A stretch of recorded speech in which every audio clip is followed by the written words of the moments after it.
दोस्तों, जापान की एक प्रोडक्टिव ट्रिप करने के बाद में prime minister Narendra Modi China पहुंचते हैं। वहां पर इनके द्वारा एससीओ की समिट भी अटेंड की जाती है, तो बायलैटरली भी चाइना के साथ में मीटिंग ऑर्गेनाइज होती है। यह अपने आप में वेस्टर्न कंट्रीज के गाल पर एक बहुत बड़ा तमाचा है। बट वहीं पर दूसरी तरफ देखें तो पाकिस्तान को यहां पर यह मीटिंग बड़ी नींद उड़ाने वाली दिखाई पड़ रही है, क्योंकि अभी जिस तरीके से पाकिस्तानी मीडिया के रिएक्शंस आए हैं ना इस पर्टिकुलर मीटिंग और इस पर्टिकुलर रिसेप्शन के बाद में, जिस तरीके से प्राइम मिनिस्टर मोदी को रिसीव किया गया है एयरपोर्ट पे, वो पाकिस्तान की नींद उड़ाने वाला है, वाकई में है।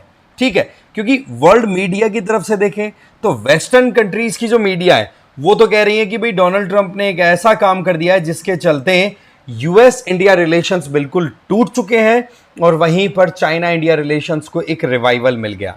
वहीं पर पाकिस्तानी मीडिया ये कह के अपने आप को सेव करने की कोशिश कर रही है कि भाई कैसे भी करके चाइना और इंडिया की रिलेशनशिप अगर इंप्रूव हो रही है तो उस केस में पाकिस्तान और चाइना की रिलेशनशिप पर उस पर ज्यादा असर नहीं आएगा। क्योंकि अभी रिसेंटली देखें तो वांग यी, जो कि पहले इंडिया की विजिट पे गए थे दिल्ली और फिर उसके बाद में काबुल और इस्लामाबाद में विजिट हुई, तो ये शो करता है कि भाई इस्लामाबाद के साथ में रिलेशनशिप चाइना की कमजोर नहीं होगी। बट हमें यहां पर पूरा इक्वेशन को समझना होगा कि दोनों प्राइम मिनिस्टर, एक तरफ पाकिस्तानी प्राइम मिनिस्टर, एक तरफ इंडियन प्राइम मिनिस्टर, उनके वेलकम में क्या डिफरेंस था, किस तरीके के जेस्चर्स हैं, क्या ये दोनों कंट्रीज इंडिया और चाइना साथ मिलकर के रशिया की कितनी प्रॉब्लम्स सॉल्व कर सकते हैं, कैसे ये RIC तीनों कंट्रीज मिलकर के वेस्टर्न कंट्रीज की नाइटमेयर बने हुए हैं, समझेंगे पूरा डिटेल में। लेकिन आगे बढ़े उससे पहले आप मुझे फॉलो कर सकते हैं इस QR कोड को स्कैन करके टेलीग्राम पर। और PWLIS की तरफ से UPSC फाउंडेशन कोर्सेज रन कराए जा रहे हैं। अगर एक साल का टारगेट लेके 2026 की प्रिपरेशन करना चाहते हो तो देखो प्रहार कोर्स है इंग्लिश और हिंदी में। 2 साल का अगर आपके पास टाइम है 2027 का टारगेट लेके चलो तो आपके पास संकल्प है इंग्लिश और हिंदी में, पिनेकल इंग्लिश में। 3 साल का टारगेट लेके 2028 के लिए जाना चाहो तो देखो प्रारंभ है इंग्लिश और हिंदी में। देखो आपको ज़्यादा कुछ करना नहीं है, अगर सीधा कोर्स ज्वाइन करना है तो लिंक आपको डिस्क्रिप्शन बॉक्स और पिन कमेंट में मिल जाएगा, वहां से आप ज्वाइन कर लो। फिर भी कोई डाउट आए तो कॉन्टैक्ट नंबर आपको पिन कमेंट में मिल जाएंगे, वहां पर सीधा आप कॉल करके अपनी इश्यूज एड्रेस करवा सकते हैं। तो बात कुछ ऐसी है कि वर्ल्ड मीडिया की तरफ से क्या रिएक्शंस आए पहले वो हम समझते हैं। न्यूयॉर्क टाइम्स कहता है Chinese president Xi Jinping Xi uses summit parade and history to flaunt China's global pull. यहां पर ये कि भाई Indian prime minister Narendra Modi का जो वेलकम किया गया, या फिर रशियन प्रेसिडेंट व्लादिमीर पुतिन का जो वेलकम किया गया, उसमें चाइनीज प्रेसिडेंट ने ग्रैंड जो एक वेलकम हो सकती है ना, वो चीजों पर ध्यान देने की कोशिश की है।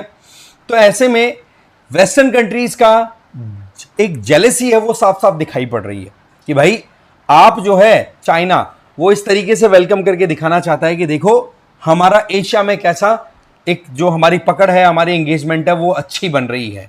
तो ये अपने आप में जेलेसी को शो करने वाला स्टेटमेंट है। BBC के द्वारा क्या कहा गया है, China see rolls out the red carpet for Putin and Modi as Trump upends global relations. इसमें BBC ने सीधा का सीधा US प्रेसिडेंट डोनाल्ड ट्रंप के सिर पर सारा मामला मढ़ दिया है। कह दिया कि डोनाल्ड ट्रंप अगर नहीं गड़बड़ करता तो ये रिलेशनशिप इस तरीके से इंप्रूव होती हुई नहीं दिखाई पड़ती। जो RIC करके रिक करके एक ट्रोइका है जो वेस्टर्न कंट्रीज के लिए वैसे ही नींद उड़ाने वाला एक ग्रुप है, ये और ज्यादा एक स्ट्रेंथ लेता हुआ दिखाई पड़ रहा है। तो BBC का दर्द भी यहां पर दिखाई पड़ रहा है। फिर आ जाइए आप नेक्स्ट BBC की बात करें, reeling from Trump's tariff India and China seeks a business reboot. ये अपने आप में रियलिटी चेक दे रहा है वेस्टर्न कंट्रीज को। Reuters, India committed to improve ties with China, Modi tells Xi. ये बात बड़ी इंपॉर्टेंट है, रॉयटर्स के द्वारा ये कही गई है। देखो जी, सीधी बात है, जियोपॉलिटिक्स में इतने जल्दी पत्ते बदलते हैं, इतनी जल्दी पार्टियां बदलती है, ये अभी के टाइम पे देख करके आपको समझ में आ गया होगा। 3 महीने पहले कौन सोच रहा था कि डोनाल्ड ट्रंप के आने के बाद में इंडिया चाइना के रिलेशन इंप्रूव होंगे, जबकि हर कोई ये सोच रहा था कि भाई ट्रंप के आने के बाद में तो दोनों की दोस्ती एकदम घनिष्ठ है, मोदी प्राइम मिनिस्टर मोदी की और ट्रंप की, तो साथ मिलकर के पता नहीं क्या तहलका मचा देंगे।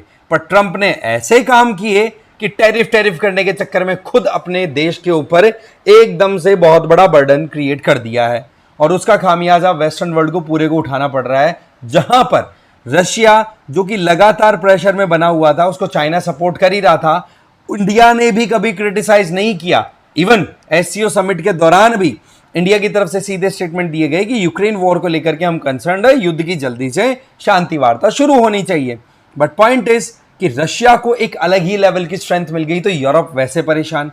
यूएसए चाहता था कि चाइना को कंटेन किया जाए, उसके लिए क्वाड जैसे ग्रुप्स भी बनाए गए, तो एक बार फिर से मुंह की खानी पड़ रही है। अल जजीरा ने क्या कह दिया, US trade war, India China ties loom large at SCO summit in Tianjin. और ये बात दिखाई पड़ती है कि यूएसए की तरफ से जो ये टैरिफ किया गया है, उसी का नतीजा है कि एससीओ समिट में इतनी गर्मजोशी के साथ में प्राइम मिनिस्टर मोदी का वेलकम किया गया, और उसके बाद में मीटिंग में जो बातें कही गई वो वेस्ट की नींद उड़ा देने वाली है।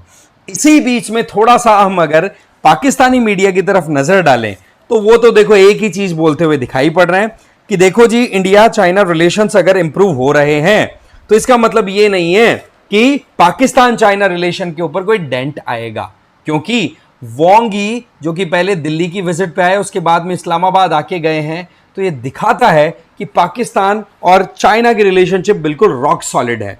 पर यहां पर हमें थोड़ा सा डिटेल में जाने की जरूरत है। प्राइम मिनिस्टर मोदी का वेलकम कैसे होता है? वेलकम के लिए रेड कारपेट जो कि शहबाज शरीफ के लिए भी बिछाया गया, वो तो देखो नॉर्मल डेलीगेशन जो आता है उसका वेलकम करने के लिए होता है। बट इंपॉर्टेंट कार्ड्स, फिर उसके बाद में इंडियन कल्चरल इवेंट्स को ऑर्गेनाइज कराना, जहां पर वंदे मातरम जैसे गीत गाए गए, इंडियन जो हमारे आप कह सकते हो क्लासिकल डांसेस हैं, उन पे चाइनीज लोगों के द्वारा परफॉर्मेंस दी जानी, ये चीजें शो करती है कि चाइना कितना सीरियस है। फिर आ जाइए चाइना के जो एम्बेसडर है इंडिया में, शू फेयोंग, उनके द्वारा यह कहा जाता है कि चाइनीज प्रेसिडेंट शी जिनपिंग ने इंडियन प्राइम मिनिस्टर से कहा कि चाइना और इंडिया कॉपरेशन पार्टनर्स तो है ही, राइवल्स बिल्कुल भी नहीं है। चलो जी, चाइना को यह चीज समझ में आ रही है। दूसरा, दोनों कंट्रीज एक दूसरे की डेवलपमेंटल अपॉर्चुनिटीज में साथ दे रहे हैं, बजाय कि एक दूसरे के लिए खतरा बनने के। ये एक अपने आप में चाइना की तरफ से रियलिटी चेक खुद को दिया गया है। बट यस, अगेन, क्या हमें चाइना के ऊपर ब्लाइंडली फेद करना है? अगेन, हम बिल्कुल ब्लाइंडली फेद नहीं कर रहे हैं। अब आप सोचो कि ट्रंप के साथ में हमारी रिलेशनशिप ठीक थी, ट्रंप ने बिगाड़ा, तो एकदम से हमारे पास में हमारी सॉवरेनिटी, हमारी डिसीजन मेकिंग, झट से गियर चेंज किया, चाइना को अपनी तरफ, अब चाइना से एंगेज किया और चाइना ने भी वेलकम किया। ऐसा यहां पे ये नहीं दिखाई पड़ रहा है कि पाकिस्तान जिस तरीके से चक्कर काट काट करके दोनों आकाओं को, यूएस और चाइना को बनाने की कोशिश करे, वैसे इंडिया का नहीं है। इंडिया का ऑरा ही अलग है। इंडिया अपने अलग ही एटीट्यूड में चल रहा है कि भाई वहां पे पहुंच गए ना तो पूरी दुनिया के कैमरे वहीं पर लग जाने हैं, सीधी बात है। क्यों? क्योंकि आज इंडिया जितनी भी बड़ी लार्जेस्ट इकोनॉमीज हैं, उनमें से एक होने के साथ साथ में सबसे ज्यादा स्पीड से ग्रो करने वाली इकोनॉमी है। इंडिया सबसे ज्यादा यंग एज पॉपुलेशन वाली कंट्री है। इंडिया वर्ल्ड की लार्जेस्ट डेमोक्रेसी है। ये चीजें सीधा शो करती हैं कि वेस्टर्न कंट्रीज, जिनके लिए यहां तक कहा जाने लग गया वेस्टर्न कॉलोनियल क्रिमिनल कंट्रीज, अब आप सोचो कितना एक्सट्रीम जाकर के वेस्टर्न कंट्रीज को अब डिस्क्रिप्शन मिल रहा है, राइट। इसके अलावा दोनों कंट्रीज की रिलेशनशिप इंप्रूव हुई, तो इसको लेकर के बहुत ही सिंबॉलिक मैनर में भी चीजें अभी वायरल हो रही है। जैसे कि इंडिया के लिए एलिफेंट दिखाया जा रहा था, तो चाइना के लिए ड्रैगन। बोला एलिफेंट और ड्रैगन दोनों मिलकर के अब लड़ नहीं रहे हैं, दोनों एक दूसरे के साथ मिलकर एक सिंक्रोनाइजेशन में डांस कर रहे हैं। ये अपने आप में शो करता है कि इंडिया की जरूरत चाइना को कितनी है और चाइना की जरूरत इंडिया को कितनी है। और मामला आपको क्लियर है। जियो स्ट्रेटेजिक अगर अप्रोच की बात की जाए, तो वहां पर हम केवल और केवल नेशनल इंटरेस्ट के हिसाब से सोच के काम करते हैं, बजाय के किसी और मामले के।